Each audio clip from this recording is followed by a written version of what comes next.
Have you ever felt like no matter what you achieve, you're still not feeling like you're doing good enough in life? I know that in today's world, hustle and grind, boss babe culture is so big. And so you get caught up in this loop of perpetual chasing the external validation. And although improving your life in those ways is a great way to be, I don't think there's anything wrong with it. Don't get me wrong. I've listened to the podcasts, I've watched the videos, I go to the events, I have done the Tony Robbins stuff. I've done all those things. And as great as they are, and you get some really good juicy nuggets to fill in your time with, there's also something to be said about acceptance and growth versus achievement, because I do feel like they're two different things. So that's something I really want to talk about in this video today, is the difference between achievement and growth, and also what the level up mindset is all about and how it can actually hold you back instead of helping you move forward.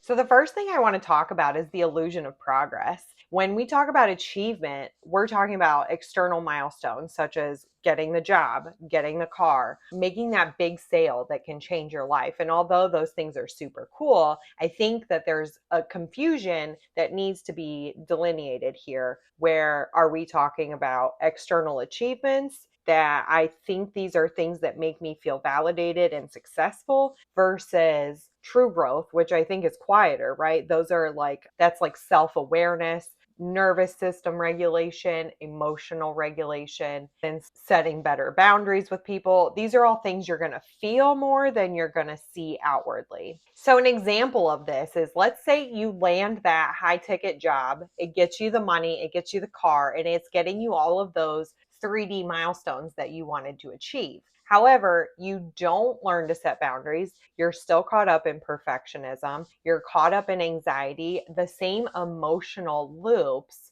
because you haven't done the inner work on the growth versus the outer work for the achievement. Basically, it's like climbing a staircase that never ends. Each step then creates another step for it after it. And you're never happy. You get the thing that you want, and then you're stoked for about 5 minutes, and then you're back to your regularly scheduled programming. I think a good example of this is when I purchased my car. I had leased it for several years. My lease was up, and at the time that it was time to actually purchase my car, I probably actually had no business buying this car. And I remember leading up to it, like, praying about it. I'm going to make this work out. And I did. And odds were stacked against me. And I got to keep the car. I bought the car. And I think I was really excited for about a week. And then it was like, okay, what's next?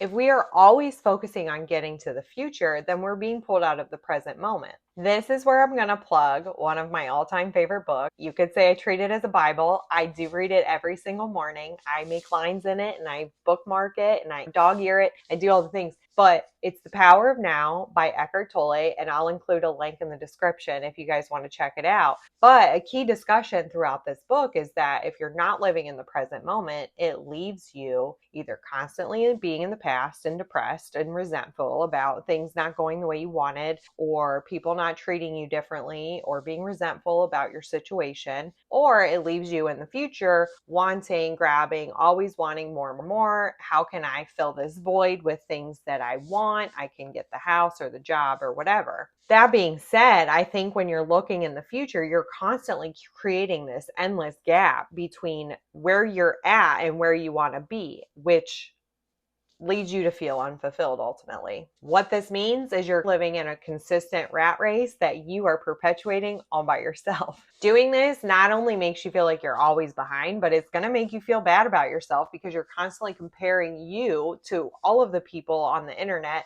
who are showing you their highlight reels. I think what's important is to find meaningful growth. So we need to shift the mindset inwards onto genuine self-improvement instead of choosing external validation and removing distractions. I'm not saying you have to do it like I did, but a couple of months ago, I actually deleted Instagram, Facebook, and TikTok off of my phone. And it honestly made me feel so much better, because especially when you're into content creation or putting yourself out there in a way that a lot of people can see you, I think you start feeling like, for instance, I had a day where I felt really good about a video I'd put out. It had performed pretty well or something like that. And then I go on somebody else's page and I see that they had done something similar and they achieved way more than I did. And then all of a sudden I felt bad about it. And before I saw their thing, I felt really good about it. So taking social media off my phone honestly has been a game changer. I don't know if that's something you want to do, but I would definitely recommend it, especially if you have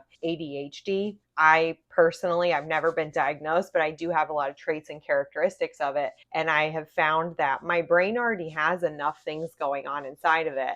And so when I also added in that extra layer with TikTok and Instagram and the scrolling and the reels, it felt like, I was just telling somebody this yesterday, it felt like my brain is like a suitcase that's like the right amount full until I start watching social media. And then it feels like I need two people to sit on this suitcase to be able to zip it shut because I filled it with all this extra shit that I really did not need. I really feel like too, watching what other people doing, although it's good for ideas, it clouds your creativity and your mind. So getting away from the constant comparison is definitely necessary.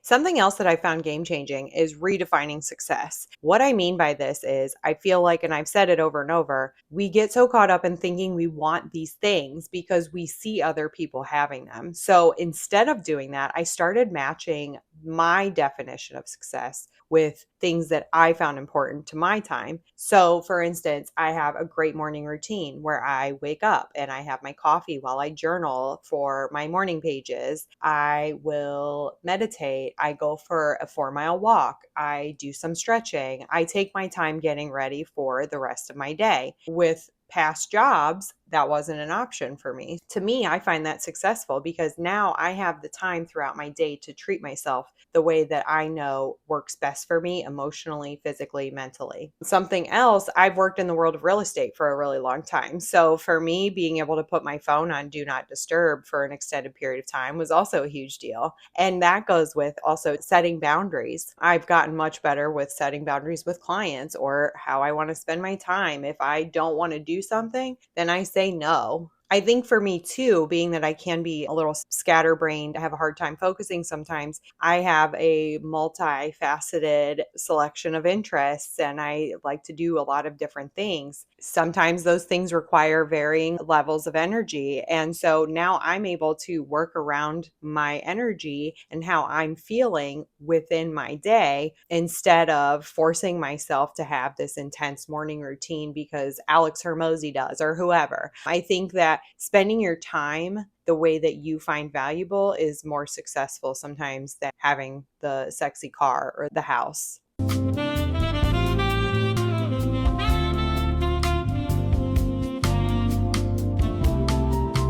So, for you to redefine success for yourself, I would encourage you to ask yourself these two questions. What do I want? Not what do I think I should want? And what would growth look like for me if no one ever saw it? Remember to have patience with yourself as you go along this journey. I know sometimes it's easy to see like where you want to be, and then you start creating that gap between where you are and where you want to be. And you end up missing so many good things along the way because you're so focused on not being where you want to be yet. So in that instance, reel it back in, take a moment and realize exactly where you are now, because that's the most important part. All of your creation and energy that's going into what you're doing now is going to create the projection later. So it's really important to stay in the step that you are on. There is no such thing as behind. You are exactly where you are supposed to be, and we are not all supposed to be the same. Imagine if everyone is exactly the same. I would think that's probably going to be pretty boring, right?